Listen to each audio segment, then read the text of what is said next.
What's good, YouTube? It's your boy, and we are back again for another NBA 2K23 video. All right, so today we actually wanted to go ahead and look at another post-scoring build because I see that you guys actually enjoy these post-scoring builds, and I want to keep making them even better. So this is going to be a post-scoring build that is going to be a dominant force when it comes to just simply scoring. All right, so if you guys are ready for this video, go ahead and smash a like on the video because you're not going to want to miss out on this.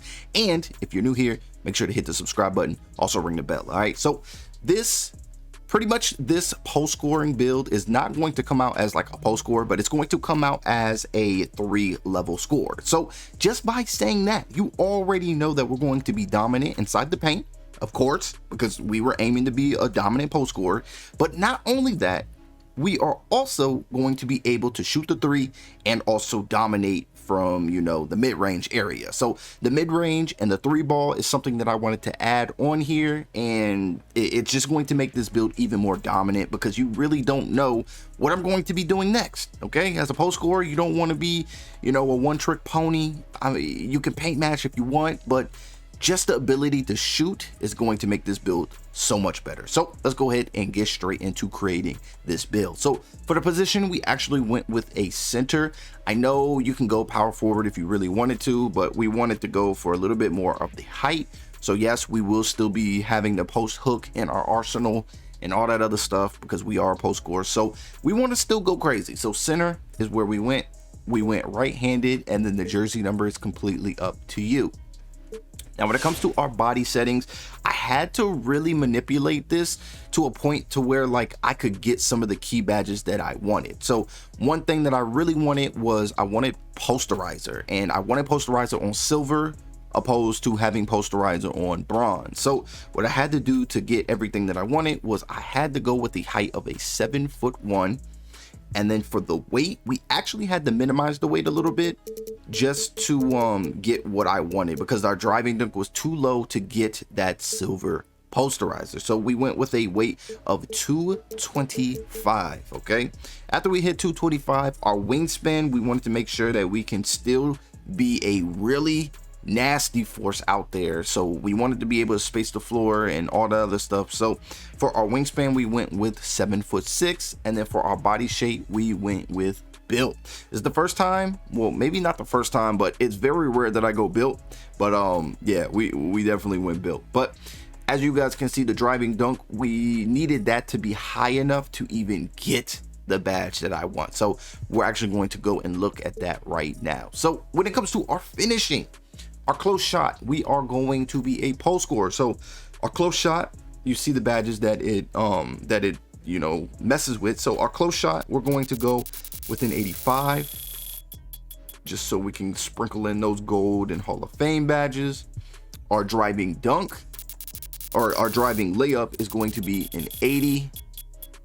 Our driving dunk is going to be an 85, giving us that silver. Okay, we see it right there, that posterizer. You're going to need the 85 driving dunk to get that posterizer, and that is exactly what we were aiming for. So we wanted the posterizer. We'll still have the drop stepper, we'll still have everything that we need to be dominant, but now with that gold rise, or not gold rise, but hold on, our rise is going to be, our standing dunk is actually going to be a 90. So yeah, our gold rise with our drop stepper that we're about to have and everything else is going to allow us to dominate and just rise up on opponents in the paint. Okay, so we're going to go ahead and finish this finishing, and we're going to go with a post control of a 94.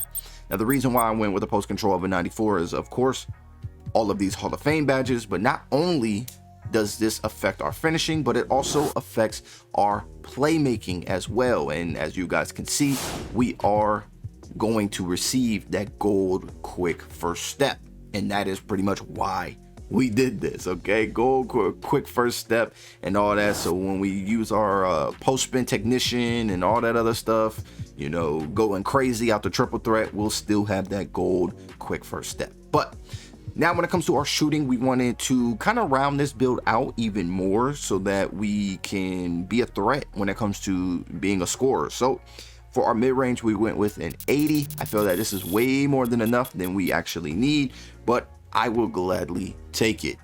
On top of that, we went with a 3-ball of an 80. So not only do we get like catch and shoot, we get everything else. So we can even spot up, you know, if we wanted to really spot up, we can be a threat in the corner. We can spot up on folk. And that's what I think makes this build even better, is just the fact that we have such a high mid-range and a high 3-point rating. So for free throw, I wanted to put a little bit on here. So we went with a 70 free throw. And then when it comes to playmaking, the pass accuracy is going to be important because we will have the post scoring take. And when people see that, sometimes they're going to want to help, because the dude that we're in there just scoring and getting buckets on, he gonna be calling for help. All right, now that pass accuracy is going to allow us to have our we're just going to be able to dot our open teammates. So 76 is what I went with for the pass accuracy. Ball handle, we wanted to make sure that we don't get stripped every single time we touch the ball, so we went with a 63 for our ball handle. Speed with ball is going to be a 33. We're chilling. Now, we tried to give a little bit of defense on this build. This build is not going to be known for defense at all. Post scores are typically slow builds, so we did what we could. All right, so for the interior defense, we went with a 74 interior defense, just so we can make sure that we got that anchor badge. Whoa, anchor badge is for block. My fault. But we went with a 74 interior just so we can get it done inside the paint.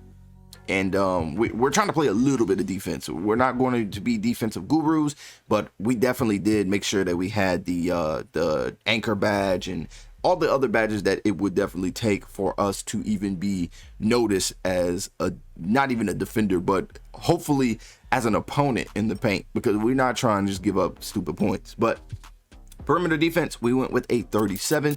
This is a very slow build, so we're not going to really be going crazy with the perimeter. Our steal is going to be a 26. Our block is going to be a 70. Our offensive rebound is going to be a 75. And then our defensive rebound is going to be an 80. Had to make sure we can get a couple boards, but it's not going to be a crazy type of defensive build. This is probably one of the builds that I haven't really focused on defending. I focus more on offense, really. Every other big man build that I made has always been focused on defense more than offense, and they turned out somewhat balanced, but this is definitely just a full scoring build. So when it comes to finishing out this build, we want to pay attention to our physicals. For our speed, we went with a 66 for our speed. Our acceleration is going to be a 60. Our strength is going to be an 80. Our vert is going to be a 75. And then our stamina, we're putting the rest on stamina, giving us at 85 stamina. So when it comes down to it, we have 27 finishing, 20 shooting, 12 playmaking, and 17 defensive / rebounding badges. Okay, so we're going to go ahead and take a look at our takeovers. We only get 2 different takeovers, or do 2 different categories or archetype when it comes to our takeovers, and that is sharp and post scoring.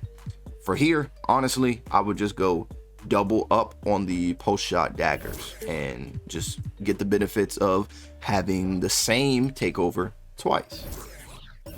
So as we continue that and we're finishing up this build here, we see we got the shades and we come out to be a 3-level score. Okay, no matter where we are on the court, in the paint, from 3, at the mid-range, we can get it done. If you guys enjoyed this video, go ahead and smash a like on the video. If you guys are new here, make sure to hit the subscribe button and also ring that bell. I'm gonna leave a video that I really think you guys should watch after this one on this end card screen, so go ahead, click on the video, and I will see you all in that video.